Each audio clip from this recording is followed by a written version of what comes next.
Hi everyone, welcome to this little video update that I'm doing today. I've got a whole lot of EYEPOP and Plan D related stuff to talk to you about, as well as I have some exclusive 3D conversions which have not been seen anywhere else that I'm going to share with you here today, and I'm hoping that you will like them. You can jump to the various sections using the links below. If you're watching on YouTube, it will jump you through to the different sections and you can choose what you want to see, or you can just watch it. It's all up to you. So what I wanted to show you was an amazing showreel from Roxanne Ducharme, I think you pronounce her name. Roxanne is an AI artist who uses AI to create these absolutely surreal, amazing looking shots. And when I came across her showreel, I just couldn't, I thought this is amazing, and in 3D this would look absolutely superb. So I really just wanted to share this with you. So here we go, let's have a little look at Roxanne's AI showreel in 3D.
So come on, tell me that that wasn't amazing.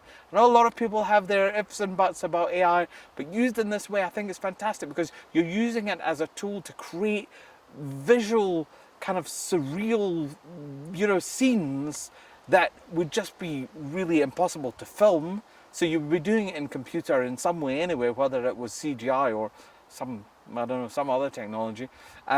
So really, this is, I think, a fantastic use of AI, and I'm unapologetic that I think AI has got some positives. So there you go. That was Roxanne Ducharme's AI showreel in 3D.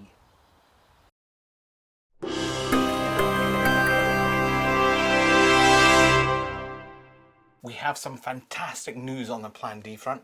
I've got 3 new titles that will be available right now. When you watch this video, you can hop over to the website and buy the digital download or the 3D Blu-ray from Kanaki. And the 3 films are, firstly, it is a film, Tormented, from 1960. Let me get it without the reflection on that. From 1960, and this stars probably one of the actors most associated with 3D in my mind, who's Richard Carlson. Now, Richard Carlson, as you will know, obviously also featured in It Came From Outer Space, Creature from the Black Lagoon, and The Maze. I mean, he is pretty much Mr. 3D, certainly in my head, from that era. Again, like many of the titles I choose to convert. This probably could be like a Twilight Zone type of story. I think I'm massively influenced by Rod Serling and Twilight Zone, so don't be surprised if, you know, almost every film you see coming from me is, you could go, that could have been an episode of Twilight Zone. Anyway, this is a really, really good film. I was amazed. I didn't know this film before, but it looks great in 3D, and it's just yeah, I think it's just a great little film. So without any further ado, let me show you the trailer for Tormented from 1960.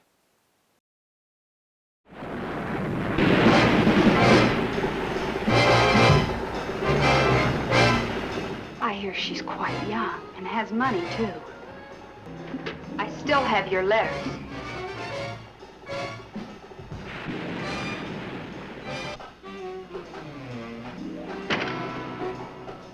How would the piano genius of jazz feel about that kind of publicity? Darling, you look as if you were ready to kill me. Now you get this straight. I'm marrying Peg. And you get this straight, Tom Stewart. No one will ever have you but me.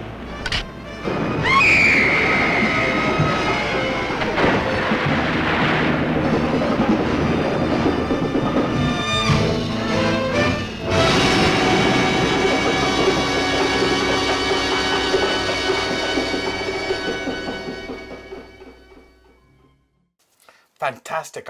I hope that whets your appetite for this fantastic conversion. The conversion, I'm really pleased with how it's come out. It's really, really nice. And I mean, what more can I say? It's a highly entertaining film and well worth adding to your collection. Now we're jumping back to 1932 and a new conversion I've done of White Zombie. Oh, there we go, White Zombie, featuring Bela Lugosi as a kind of very creepy, eerie, kind of almost like a zombie master kind of guy. Great little film. This is a real kind of horror classic from, as I said, 1932. So it's you know, from way back. I did a really quick version of this that we put out. Jonathan and I put out a while back, but this is a brand new conversion using I think an optimal source. I think this is one of the best sources. I mean, it is 1932, but I think this is one of the best sources and the appropriate aspect ratio. Yeah, this is a real good film if you like these classic old black and white horror movies. Bela Lugosi, I mean, how can you go wrong? So here is a quick little peek at sort of semi-trailer for White Zombie. From Haiti, land of the voodoo, comes the most infamous cult of all. Bela Lugosi as Murder Legendre. I see death. Master of the undead damned. The sinister power behind the White Zombie.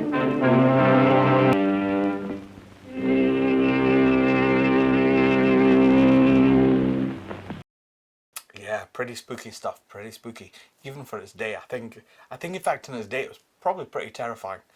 Now, last but definitely not least is a title that, again, this fits into my sort of exploitation kind of series that I'm kind of working on, at least in my head. Sort of, what did I call it? Taboo Dimensions. This is one of those kind of exploitation films that I guess in its day was meant to be exploitative, but now it just seems so mild. It kind of almost comes across to me like a Doris Day kind of comedy. It's just, you know, it's so mild mannered in comparison to TVs and movie now. It's so genteel. Anyway, and I chose this one because it's very, very interesting. That actually this was released with a couple of 3D inserts, and let me tell you let me tell you the film first, okay, before I go on about it. The film is called, yeah, there we go, Virgin in Hollywood, and it is from 1953. Now, the footage, I believe, was actually shot in the 1940s, and then when it was released in 1953, there was a couple of 3D inserts added, 3D sort of dancing, two dances, which I believe, I keep saying I believe, which I'm pretty sure are available on the Robot Monster Blu-ray as bonus features. So why I thought this was particularly interesting was thought, well, this came out in that kind of 1953 sort of peak period for 3D, for the golden age stuff, and it kind of was advertised as 3D, but it only had these two 3D sequences. So in my head, I was like, well, what if the whole thing was in 3D? So just so you know, this edit of the film didn't include the 2D sequences. So this is a film without those, but you can watch those separately on your Robot Monster Blu-ray. Yes, I think that's all I have to say about this. So here, take a look at the sort of trailer I've put together for A Virgin in Hollywood.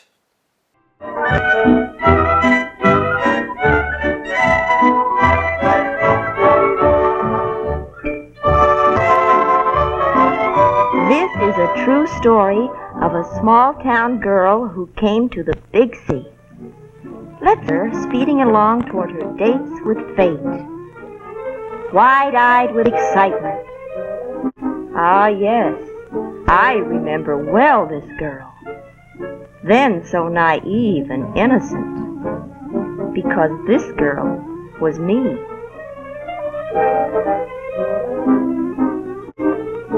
Little did I suspect that bright day the startling adventures just waiting to happen to me in the city ahead.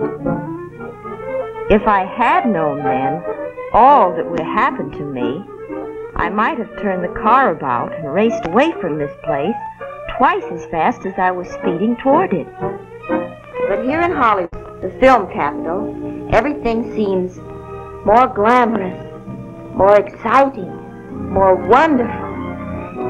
And if you don't believe me, come on out and let me show you.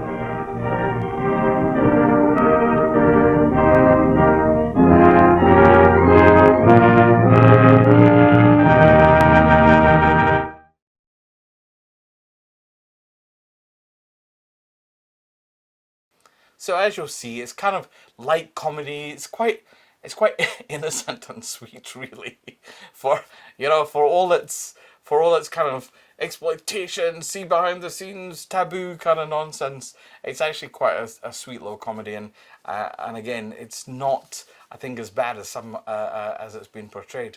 It's quite an interesting little B movie, and again, fitting into that whole 3D world, I thought this was a particularly interesting one, just to add that little extra dimension to it.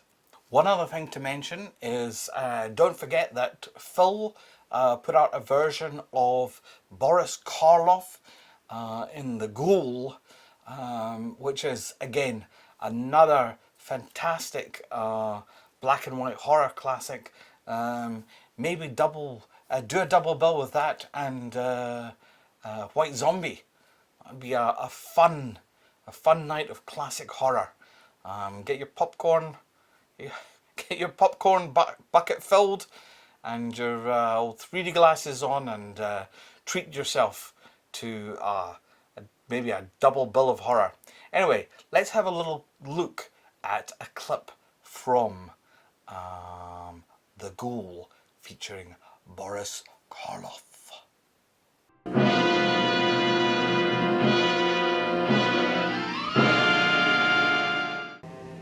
At the first hour,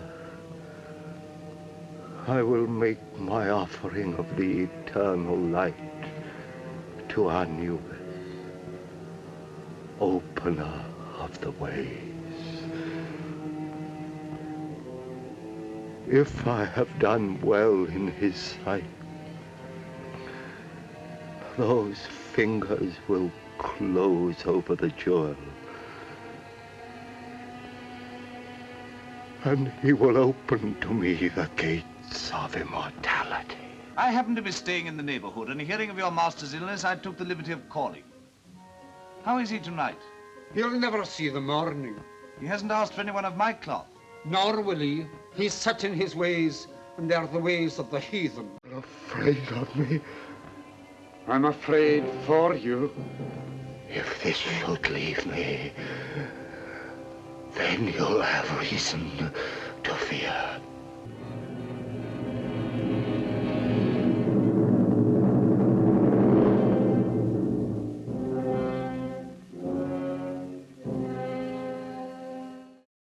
So that's all for Plan D news on this occasion. So I'll hand you back to that other guy, and he can get on with whatever else it is that he has to show you.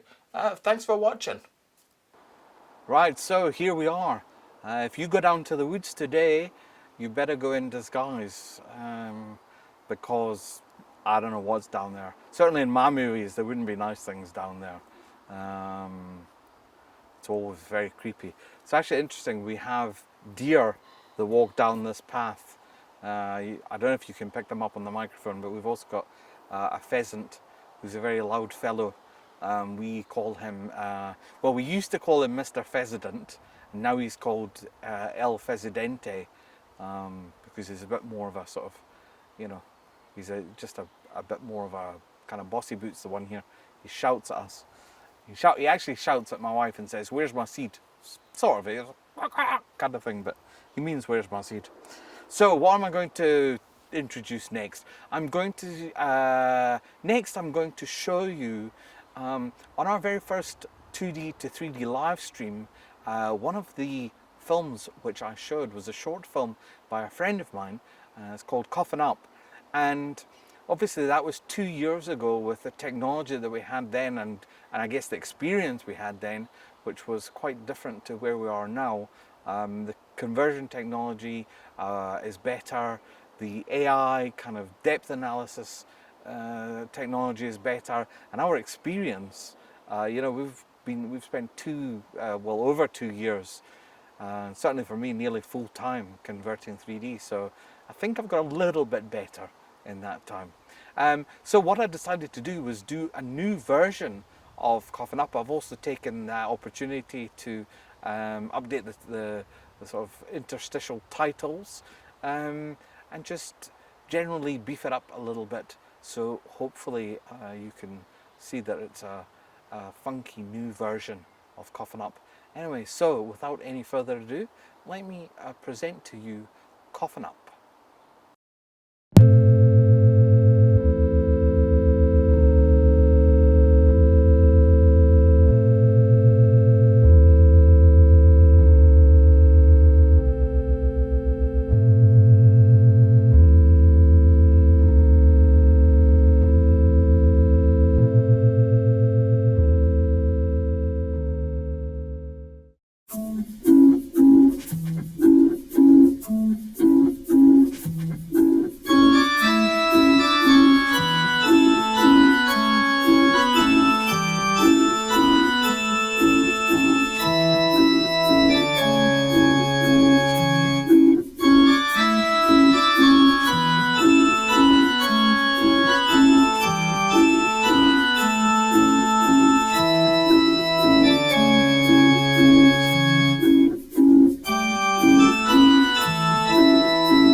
Well, I hope you enjoyed that, because I certainly really keen on that film, and it's something that I think works really well in 3D, and just it's kind of very very light-hearted approach to vampirism is always one that should be applauded. Hi everybody, so I'm going to go through some still images now from Phantom Planet and compare them to an AI autoconversion that was created using everyone's favorite tool, which I'm not going to promote here. Let's just say that between ourselves we pretty much call it OW3D because it hurts our eyes. So I'm going to put my glasses on and I'm going to talk you through several still images. On the Phantom Planet high frame rate 3D Blu-ray, I actually did a similar piece where I looked at several sequences where you could see it in motion. I've decided to do some paused images now because it gives me a chance to actually talk a little bit more in depth, because when it's moving, it's, you know, it's like a shot is 1-2 seconds and then it's gone, so we can't really look into it. So let's look at some shots now. This shot is early on in the movie and is the moon base from where Frank is going to blast off in search of the Phantom Planet. Now, if you look here, you can see everything appears to be hopefully in the right place, the right depth, and the 3D looks relatively pleasant. This is the EYEPOP version which I created. And now let's switch over and have a look at the AI Autoconvert. Right away you can see there's a number of problems. Most specifically on the right hand side, that whole kind of bubble sphere thing is just bubbled out for some unknown reason. Also, there is a thing at the right on the bottom that should be in the front. There's like a pole with a round blob on it, and that pole is just gone flat to the ground, and the kind of bobble on it has become part of that other thing behind it. So the 3D depth on this is similar. It's maybe it's very difficult to say if it's much stronger or weaker. It's probably around the same, maybe a tiny bit stronger. When I created these AI Auto ones, I tried to use a setting, because of course you do a setting for the entire film in this. So I tried to choose a setting that gave me the closest overall similar in terms of depth. They give me similar depth to what I was creating, because I didn't want to be unfair and kind of push it so extreme so that everything warps to hell. But anyway, you can see there's a fair difference between those two images. So let's take a look at another image. So as you can see here, we're looking at a scene where the ship is going through the meteor shower.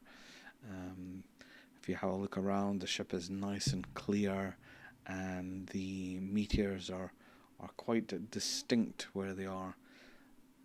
And yes, in general, I think that's quite a pleasing shot. So let's have a look at what the AI Autoconvert did on that one. And again, you see it's kind of weird what it's really done. It's kind of made it's like an inverted, it's like it's going down a tube or something. The meteors aren't individual items, they just look like sort of warped things. The ship itself has got something kind of uncomfortable to look at. I think what it is the wings, or sort of tail, whatever it is that stick out, it's maybe gone too far back. So overall, it just doesn't have that same feel. It just feels like something that's warped. It's like it's projected on the inside of a ball or something, you know, or a sphere, as opposed to having those individual levels that we could get on the actual EYEPOP one. So that's quite an interesting shot for me.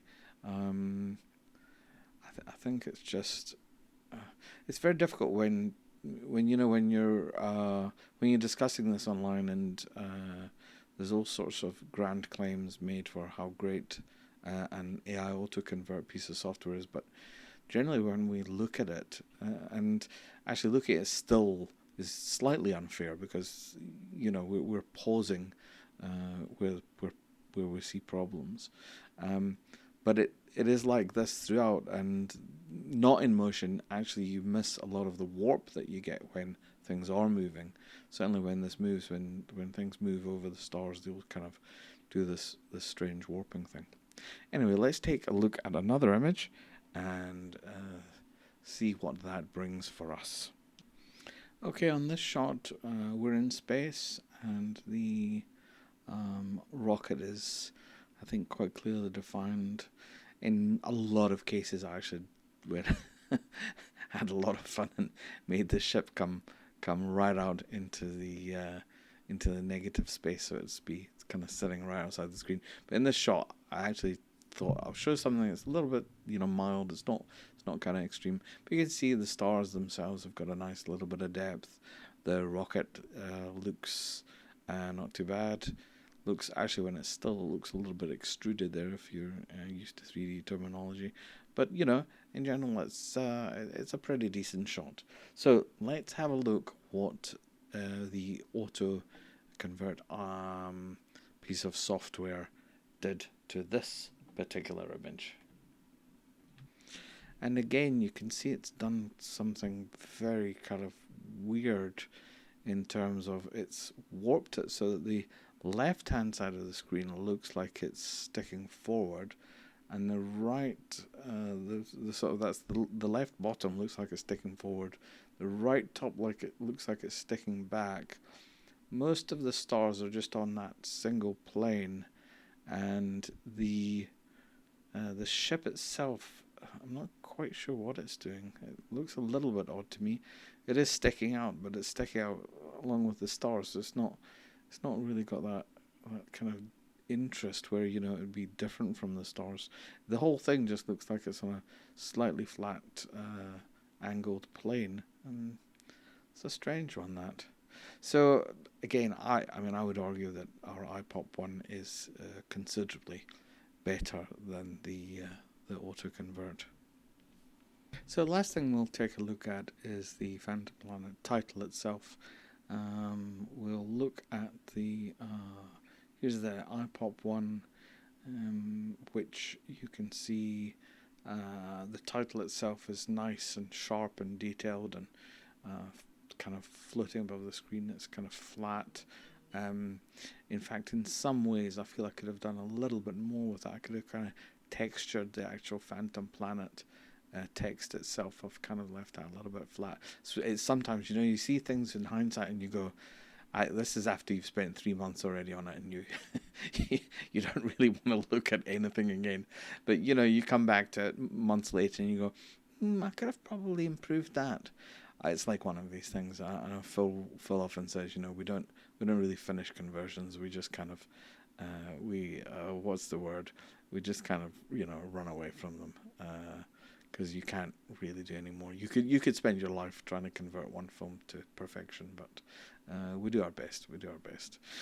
So anyway, so that's the iPop version. Let's take a look at what the Autoconvert software decided to do.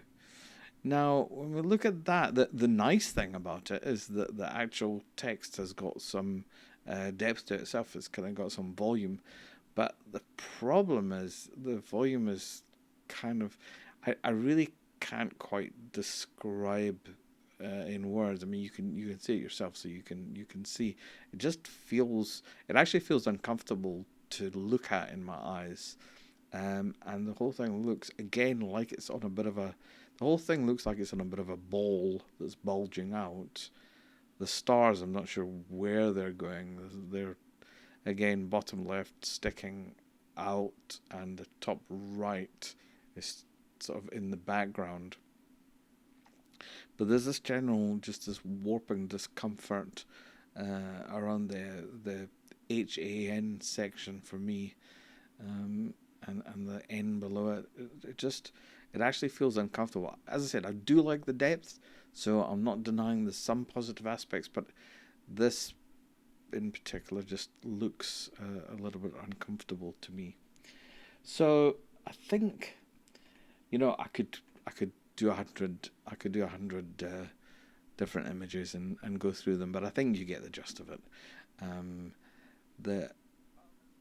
If you just want to create 3D versions of films for your own, you know, for your own fun, and you can put up with the weird warping and all the weird artifacts that it brings, then of course, you know, do it. We're not trying to convince anyone otherwise. I think our biggest bugbear is that there's a real lot of people who download a one-click piece of software and then churn through any number of copyrighted films usually, and kind of, you know, make all sorts of claims like this is as good as studio conversions, where this, you know, it just plainly isn't. Anyway, that's all. I just wanted to go through these few images, and I hope you found that interesting. And yeah, steer clear of those. Steer clear of that auto-conversion stuff unless you are happy to watch all that warping and weirdness. In which case, you know, just go and have fun. But remember, it's not as good as what a studio does. Okay, look, thanks for watching. Back to me. I've been really lucky over the last month or so since Phantom Planet launched. I've had loads and loads of really nice messages from people saying how much they enjoyed the film and all the extra bits and pieces that came with it. And I think now would be a really good time to give you an update on EYEPOP-3D and what's happening in the world of EYEPOP-3D. So I'll hand you over to Andrew. Andrew, take it away. So we have good news on the EYEPOP front in that we've delivered Phantom Planet finally. It seemed to take an age to get this out there, and we've had some absolute amazing feedback. So the remaining stock from the Kickstarter is going to be available immediately, and once that stock sells out, then the disc will become a disc on demand available via our Kunaki disc on demand store. All the kind of special editions that were offered on the Kickstarter. We've got a very, very limited stock of these, and obviously if you want a copy, for example with the lenticular, you may need to get in touch with me just to check, but I'll try and make those available on the eBay site, and that will be you know, easy for you to get from there. Let me just have a little show of the discs here. So that is the final production of Phantom Planet. That's the primary disc there. I have terrible reflections in there, so much light. Here we are. Anyway, that's the final disc here. And then we also have the high frame rate, the high frame rate version that's got quite a bit of extra bonus features as well. A couple of things comparing this to an AI autoconvert, as well as a sort of 40-minute, I think, really in-depth tutorial of how the rocket coming out of screen, how that was created. And as I said, we've got copies of the Platinum Edition, which will be available online. Hopefully, when you're watching this, go and check the store or the eBay store and see what's available. Finally, the other disc that was produced, which is technically a Plan D disc, was a compilation which featured King Dinosaur, a trip to the moon, and a couple of episodes of Radar Men from the Moon. This was effectively a Kickstarter exclusive, so we only have something like, I think, 30 copies of this, which we produce as a kind of overrun. This won't become publicly available again. We've got a different plan for the content from this. So if you want a copy of this, you're best trying to grab your copy now while stocks last. So that's Phantom Planet. On other news, you may already be aware that Nightmare Castle, which was our first release, is completely sold out now. There is 0 copies of that left. And the other disc that is now becoming in short supply is House on Haunted Hill. This is a double disc 3D Blu-ray. You can find out much more about it elsewhere. And the Platinum Edition comes with a whole load of really cool stuff. Now, one of the points that's been made online, and one of the little moans about it says, well, these are only BDRs. Why can't you just burn more of them? Well, I mean, we can, but the problem that we have is these double disc sets are not just BDRs. There's two BDRs in them, but on top of that, there's a massive amount of extra printed material. Now, this is my archive copy. I'm just going to open this up and show you some of the extra stuff that's produced for the Platinum Edition, so you can see why it's a little bit trickier to make more of these available. On top of that, as you'll be aware, that also the demand for this stuff has dropped. So although there may be some demand, it is so low that, you know, most of these things we have to make at least 100 units. And the demand is so low that it would take me 50 years to sell 100 units. So it's impractical. So let me just show you. So that's the double disc set, but it comes with a slipcover. So the slipcover is a separate printed product that we have to get, produced elsewhere. Let me put these down piece by piece. The disc itself has the printed insert, which again comes from elsewhere. 3D glasses, which we have to either provide or insert ourselves. And being a double disc, it means we can't get it produced somewhere like Kanaki, because they only offer a single disc. On top of that, excuse me while I pick this up. On top of that, we have our trading card that we have done with all the EYEPOP releases. So this little trading card with some kind of fun facts on the back. We have a set of kind of mocked up lobby style cards. These ones are ANAGLYPH, and they have a nice ANAGLYPH design on the back, on the reverse. And finally on this one, we also have a promotional radio spot CD, which is really funky. So these are promotional radio spots to advertise a house on Haunted Hill. So you can see it's not really practical for us to just go, well, just produce another 100 discs. We can do it, but if not enough people are buying them, then we're just going to end up with an excess of stock that really, we're not set up to kind of cope with that kind of thing.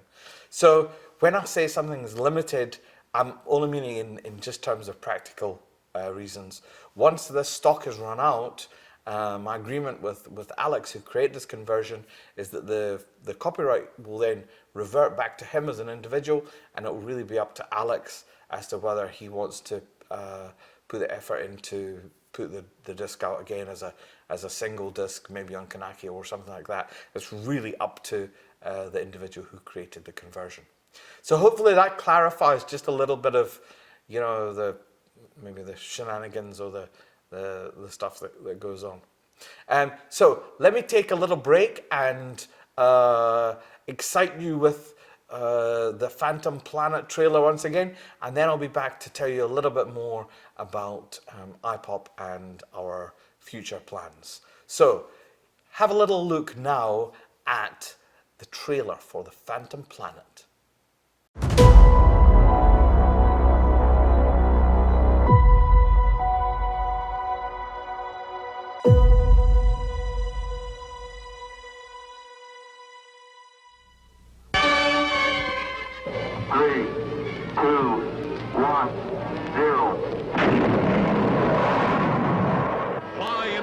Ship of the future, 350,000 miles up. Explore limitless space with the world's greatest astronauts. Pegasus 4 to Lunar Base 1. We're entering a heavy magnetic field. Take part in the terrifying search for the Phantom Planet. Battle an army of deadly meteors. See daredevil men repair their ship on the edge of eternity. Vital feed lines hit. Air cut off. My ship is being drawn toward an asteroid. Instruments completely out of operation. I'm going to try to land. I don't think I'll make it. See the first man land on the Phantom Planet.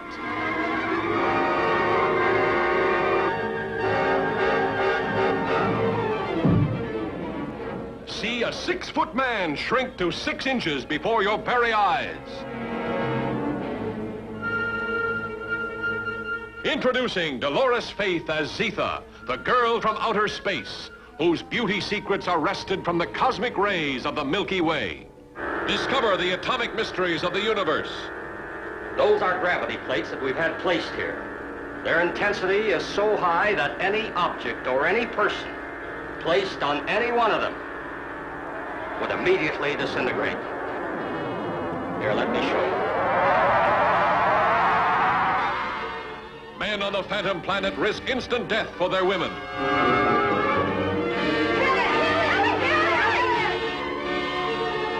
The appalling warfare of other worlds. Sun-blazing solarites attack.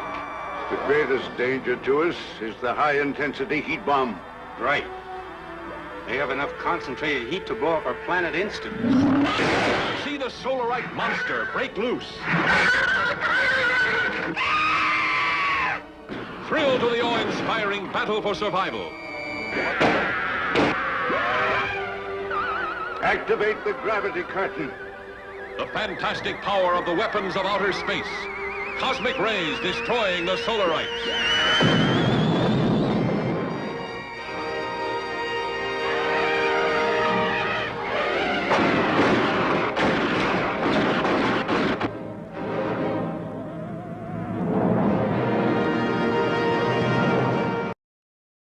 So if that doesn't convince you to buy this film and that our conversions are actually worth having, I literally don't think anything could. We've had such phenomenal reviews for this.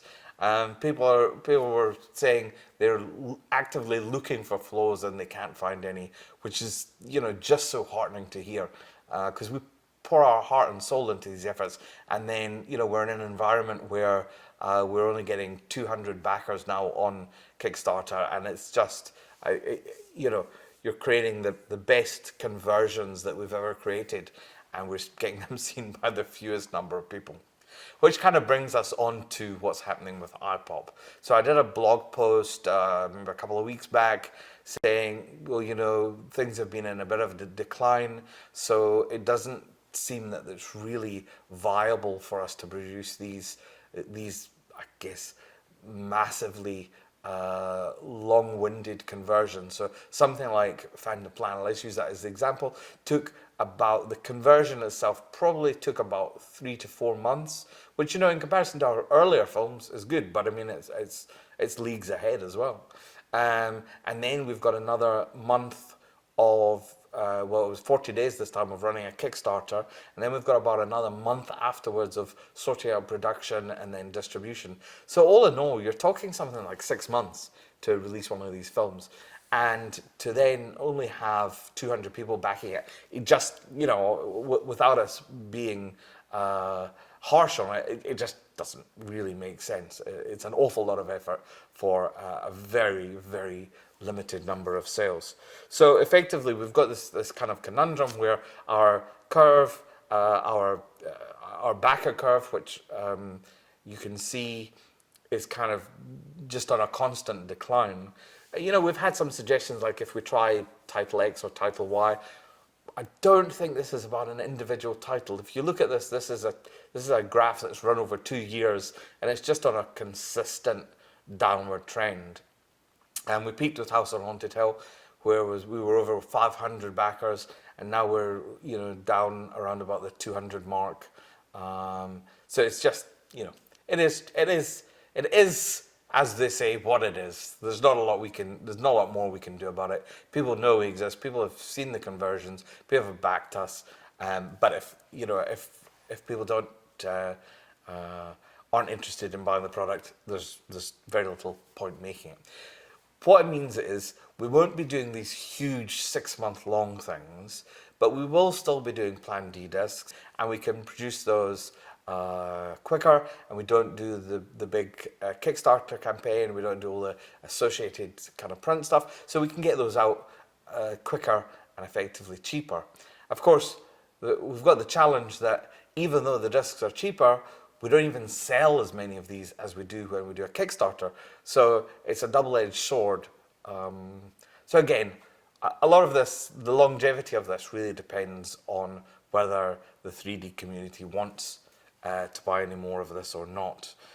You know, I've always thought, well, if we can't convince 3D fans, you know, 3D enthusiasts on Facebook and other forums, if we can't convince the 3D enthusiasts to buy this product, then, you know, how would we convince anyone else? I don't think we should look at this in a bad way. This was an experiment to see if an individual or a small group of people could convert a whole feature film using the latest technology. And I think we've proved it.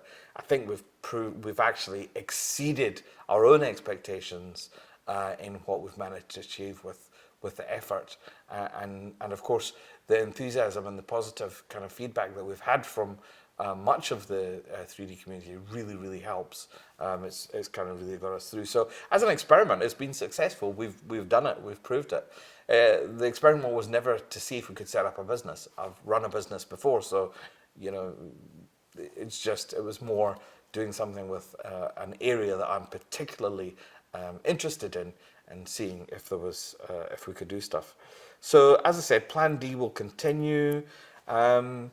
There's not really much more we can do to convince people to purchase stuff. There's literally so many reasons given why people don't want to buy our discs, and I don't have the energy to go and argue with every single person that doesn't, you know, don't like BDRs, or they don't like the design of the cover, or I'm trying to think if I wrote any more down. You know, there's endless. They don't like conversions at all. They don't like conversions that aren't, you know, done by the studio.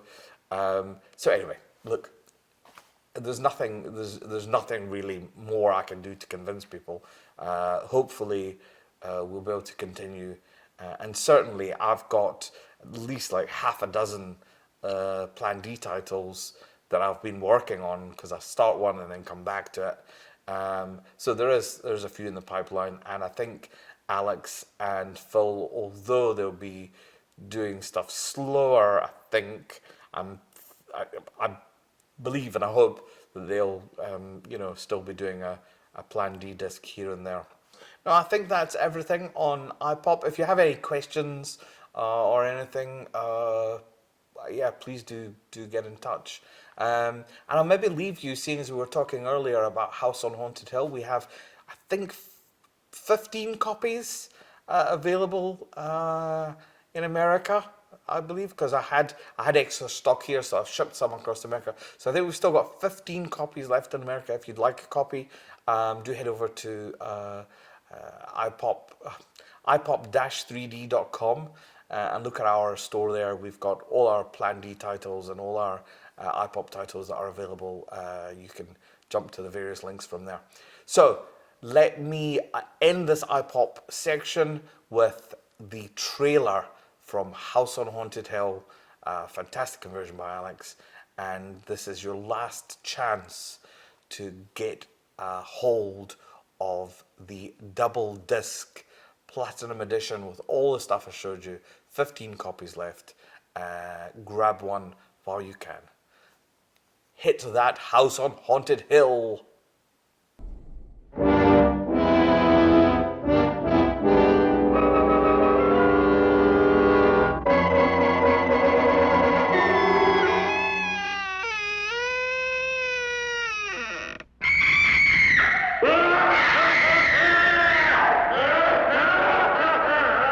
I'm Vincent Price, and you're invited to my party in the house on Haunted Hill, where so far the ghosts have murdered only 7 people. So won't you come and make it 8?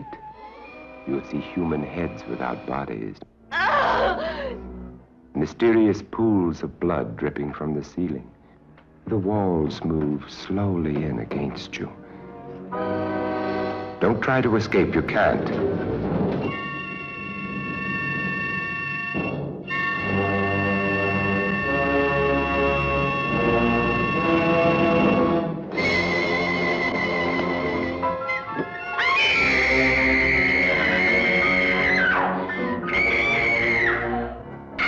You ready, dear? No. Are you ready, dear? Yes, damn you.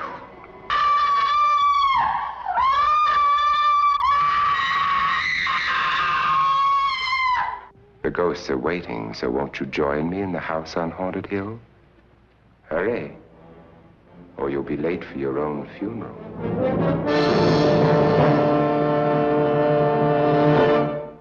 So yeah, hopefully you enjoyed that. That's looking really great. And we've got even more for you. Just when you thought there was no more, there is more. Trust me, we can just keep this coming.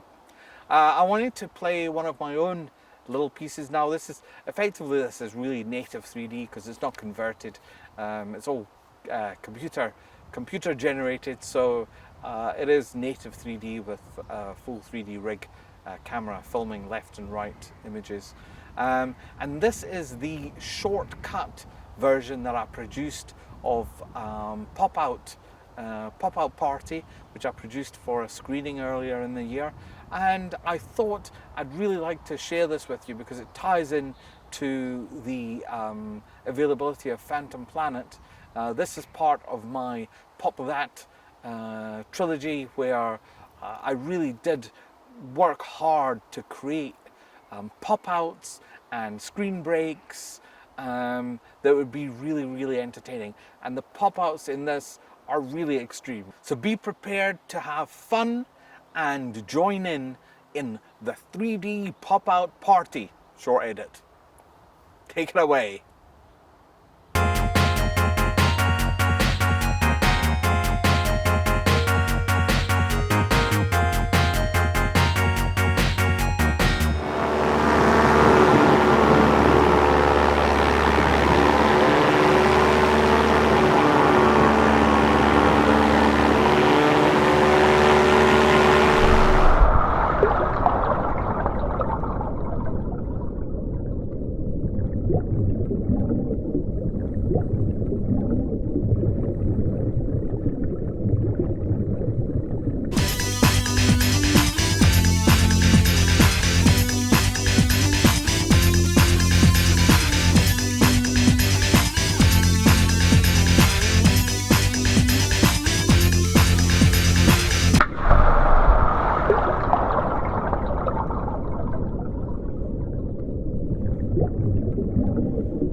So if you're not sick of me by now, I'm sure you must have an infinite patience for an infinite number of Andrews, because even I'm sick of me, you know. I really need to work on widening my presenter roster, and then it won't just be me going on, no, this is me telling you about this is me talking about that. I mean, I'm sick of me, you know. What can I say? What can I say? So I'm going to tell you a little bit about something that will be coming your way soon, and I will probably tell you a bit more about that in the next video or in the next blog post. But for the time being, take a look at something special that's coming your way soon.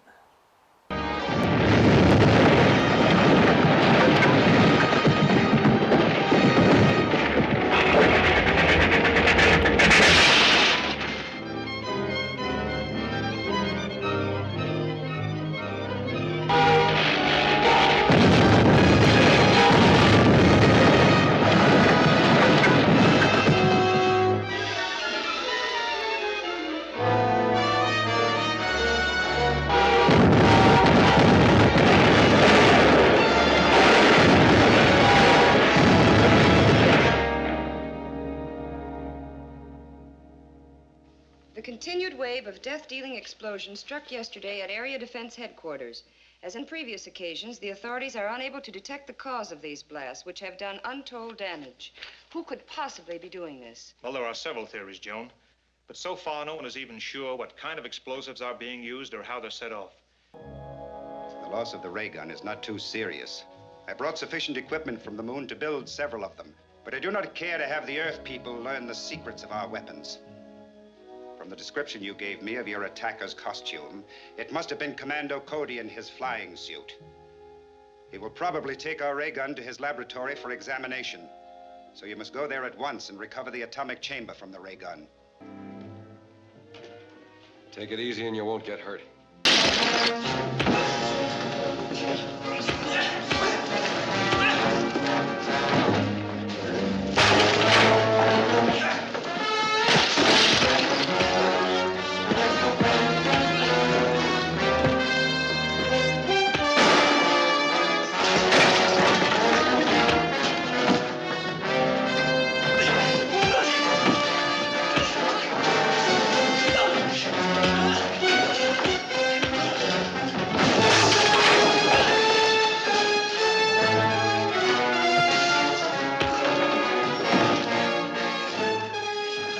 Well, that's it for this video.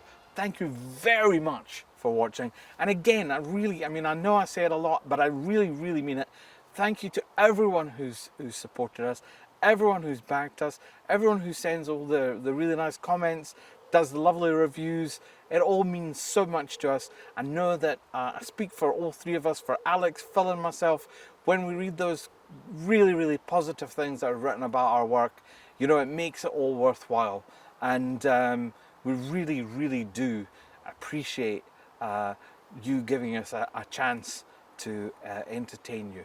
And just as I say that, the sun's coming out, it's looking all wonderful, so the perfect time for me to go and get a coffee. Thank you again for watching, and I will see you next time. I'm Andrew Murchie. Believe it or not, I'm Andrew Murchie. Goodbye.